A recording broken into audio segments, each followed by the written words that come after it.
Professor of International Law at Yildirim Beyazit University. He joins me now live from the Turkish capital, Ankara. Professor, thank you very much for joining us here on TRT World. So I think the best way to sum this up is promises made have been kept by Ankara.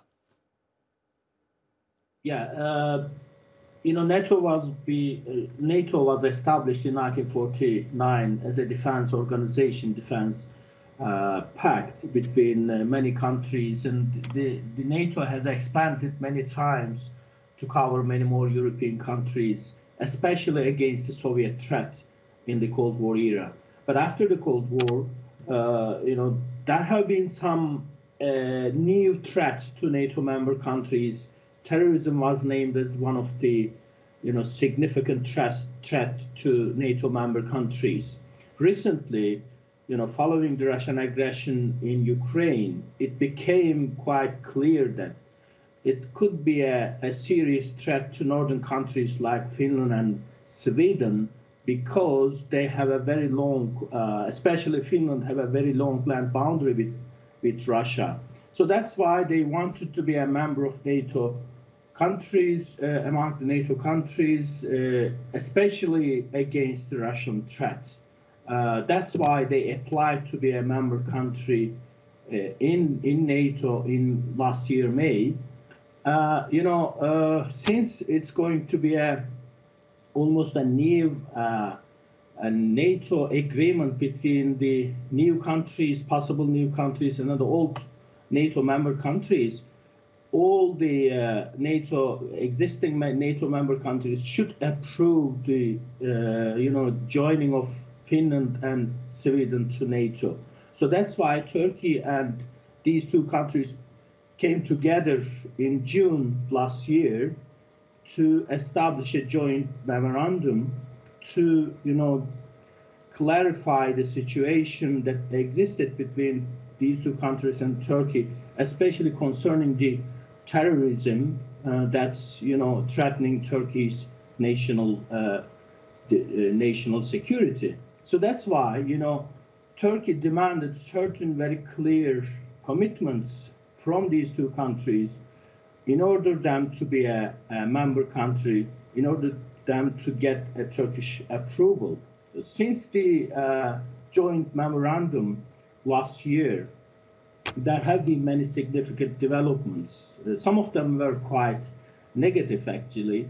Some of them were quite positive, like Finland abolished, the selling of some defense instruments to Turkey. Then especially Finland, has taken some measures to satisfy the Turkey's expectations concerning the fighting against terrorist organizations, especially PKK in Finland. But unfortunately, Sweden is not really doing exactly the same things that match up to the Turkey's expectations. So that's why, at the moment, it seems that Turkey is quite near to approve the Finland's accession to NATO. Probably Turkish Parliament is going to endorse this today. But as far as Sweden is concerned, right, it seems like there is still a very long way to go. Right, and certainly we're going to see what happens in the Turkish parliament. Now, I want to talk about Stockholm here. Certainly, Stockholm, according to Ankara, has not met Turkey's expectations. It has not fulfilled the commitments that it made as part of the Madrid summit. What do you think is holding Stockholm back from fulfilling its promises? It's quite an interesting case, actually. There is a clear joint memorandum signed in June last year, and there are two main conditions that Sweden and Finland should comply with. The first one is concerning the fighting against terrorist organizations like PKK and FETÖ. These are quite significant threats to Turkish national security for a very long time. Especially PKK has been a serious threat. It seems like the #1 enemy for Turkish national security. So Turkey demanded from Sweden to get the necessary measures to, prevent these kind of organizations,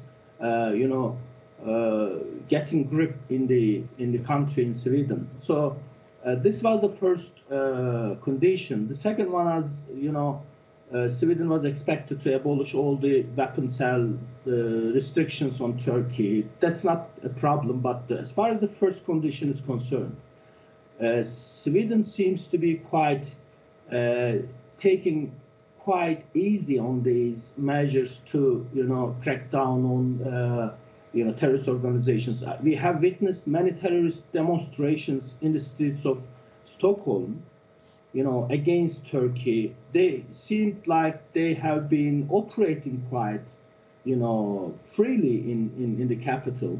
There have been no official, measures taken to prevent these kind of, activities, terrorist activities. In addition to this, there have been some Quran-burning activities. The Swedish authorities just watch these kind of illegal acts. Imagine that Sweden and Turkey is going to be a member in the same ally, but still Sweden is not really respecting the Turkish national security interests. That's not quite, understandable at all. Indeed, and that is why Ankara insists that Sweden should fulfill all its commitments if it wants to become a member of NATO. Yes. Thank you very much, Professor Yucel Acer, for talking to us here on TRT World. Really appreciate your taking out the time.